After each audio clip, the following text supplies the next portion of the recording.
नमस्कार साथियों, एक बार फिर से स्वागत है आपका बाजार की बड़ी खबरों के साथ। तो दोस्तों, जिस प्रकार से पिछले सप्ताह में बाजार में बड़ी गिरावट हुई है, उससे जो निकल कर संकेत आ रहे हैं वो बहुत ही गलत आ रहे हैं। यहाँ पे आप डेटा देखें तो पिछले 1 दिसंबर से यहाँ पे निफ्टी में करीब 4% की गिरावट, मिड कैप में 1.17% की, स्मॉल कैप में, और आप यहाँ पे पीएसयू बैंकों में देखें, मेटल सेक्टर में देखें तो वहाँ पे थोड़ी बहुत गिरावट चीनी संकेतों के हिसाब से मिलती हुई नज़र आ रही है। लेकिन पूरी तरह से ओवरऑल देखा जाए तो ये जो अमेरिकी बाज़ारों में चिंता का माहौल बना है और फेड के जो चेयरमैन हैं उनके जो स्पीच है वो बहुत गलत आती हुई साबित हो रही है। और आईएमएफ की चीफ द्वारा भी जिस हिसाब के जो उनके जो वाणी थी वो बहुत ही गलत साबित होती हुई दिखाई दे रही है। वहीं कल जिस प्रकार से जो आरबीआई के गवर्नर थे उन्होंने भी बोला है कि अब जो बाज़ार है वो मंदी की ओर जा रहा है और यूरोपीय बाज़ार और जो चीनी बाज़ार है उनकी वजह से जो है सारे देशों में चिंता का विषय अब आगे बनता हुआ दिखाई देगा। लेकिन जिस हिसाब से एफआईआईज़ जो है बिकवाली करते हुए नज़र आ रहे हैं उससे ये साफ संकेत मिल रहे हैं कि एफआईआईज़ अभी जो है ख़रीदारी की फिराक में नहीं है। और जिस हिसाब से डीआईआईज़ खरीदारी कर रहे हैं उससे ऐसा लग रहा है कि बाज़ार में वो अब भारतीय बाज़ारों को कमज़ोर नहीं होने देना चाहते हैं। लेकिन जब भी डीआईआईज़ की खरीदारी रुकती हुई नज़र आएगी तो भारतीय बाज़ारों में बहुत बुरी तरह से जो है गिरावट का सामना करने को देखने को मिल सकता है। दोस्तों, बाज़ार 17,800 पर अब सपोर्ट लेता हुआ नज़र आ रहा है। यदि 18,800 का सपोर्ट भी टूटता है तो फिर बाज़ार के लिए बहुत बड़ी समस्याएं उत्पन्न हो जाएगी और बाज़ार जो है बड़ी गिरावट की ओर संकेत देता हुआ नज़र आएगा। लेकिन बड़ी खबरों की बात करें तो बड़ी बड़ी जो विदेशी कंपनियां हैं उनमें छटनी चालू हो गई है। अमेजन की तरफ से भी ये खबरें आई थी कि उन्होंने भी 18,000 जो है कटौती की है अपनी, जो है बड़ी तरह से छटनी करती हुई नज़र आ रही है। वहीं जो सेल फोर्स और स्टाइटेक फिक्स और जेनेसिस जैसी कंपनियां हैं वो भी अब जो है छटनी करने जा रही है 30 से 20% की। तो ये बड़ी चिंताएं कंपनियों के लिए उत्पन्न हो रही है और ये ग्लोबल दिक्कतें जो है बहुत बड़ी साबित होगी आगे जाके। और ये कंपनी है उसका शेयर जो है करीब करीब 42% टूट गया है मंदी की खबरों के चलते।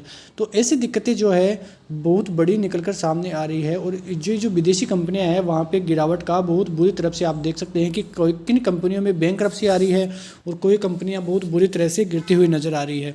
तो ये बड़े संकेत जो है विदेशी बाज़ार से निकल के सामने आ रहे हैं और भारतीय बाज़ारों के लिए भी ये जो है खबरें चिंता का विषय बन सकती है। वहीं एक चिंता का विषय भारतीय बाज़ारों के लिए आईटी कंपनियां भी है, क्योंकि यहाँ पर जो मार्जिन है वहाँ पर सरप्राइज़ जो है होता हुआ दिखाई दे रहा है। और जिस प्रकार की कमेंट्री टीसीएस के लिए आई थी वहाँ पर गिरावट का माहौल बहुत बुरी तरह से जो है निकलता हुआ सामने आएगा। जो टीसीएस के नतीजे हैं वो सोमवार को आते हुए दिखाई देंगे और किस प्रकार से आईटी सेक्टर जो अपना रुख बदलते हुए नजर आएंगे और जिस हिसाब से उनमें गिरावट हो रही थी तो निफ्टी पर यह शेयर बहुत बड़ा इफेक्ट पड़ते हुए जो है नजर आए हैं। आप देख सकते हैं कि जो नवंबर 2022 में महंगाई के आंकड़े थे वो किस प्रकार से हैं।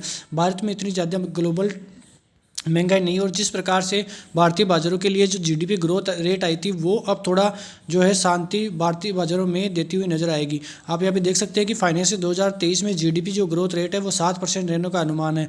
तो ये न्यूज़ भारतीय बाज़ारों के लिए थोड़ी बहुत पॉजिटिव साबित हो सकती है, लेकिन ओवरऑल देखा जाए तो भारतीय बाज़ारों के लिए सभी तरह से नेगेटिव संकेत ही दिखाई दे रहे हैं। और जिस प्रकार से आरबीआई गवर्नर ने भी कहा था कि अब जो ग्लोबल मंदी है वो चारों तरफ फैल चुकी है तो भारतीय बाज़ारों पर भी थोड़ा बहुत इफेक्ट डालती हुई नजर आएगी। लेकिन अब भारतीय बाज़ारों को केवल एक चीज़ ही बचा सकती है, वो है भारतीय बजट।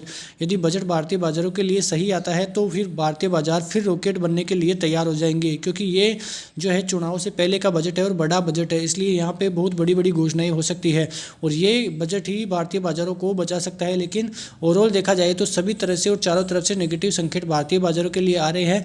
तो आप अपनी पोजीशन जो है हल्की रखना दिसंबर ये जनवरी में, क्योंकि फरवरी में फिर बजट आ जाएगा तो वहाँ से बाज़ार थोड़ी बहुत सही तरह से रहने की संभावना है। लेकिन यदि निफ्टी की बात करें तो 17,800 से लेके 18,400 तक की रेंज में जो है निफ्टी घूम सकता है और यदि वहाँ से ऊपर नीचे तोड़ने की तैयारी करता है तो फिर बाज़ार में ऊपर के लेवल या नीचे के लेवल के लिए जो बहुत बड़ी तरीके से गिरावट या बहुत बड़े तरीके से जो है खरीदारी भारतीय बाज़ारों में देखने को मिल सकती है। तो ओवरऑल देखा जाए तो यहाँ पे मंदी की खबरों के बीच भारतीय बाजार जो है गिरावट की ओर संकेत दे रहे हैं। तो यदि वीडियो अच्छा लगा हो तो लाइक करें, शेयर करें, सब्सक्राइब करना ना भूलें। बहुत बहुत धन्यवाद। जय हिंद, जय भारत।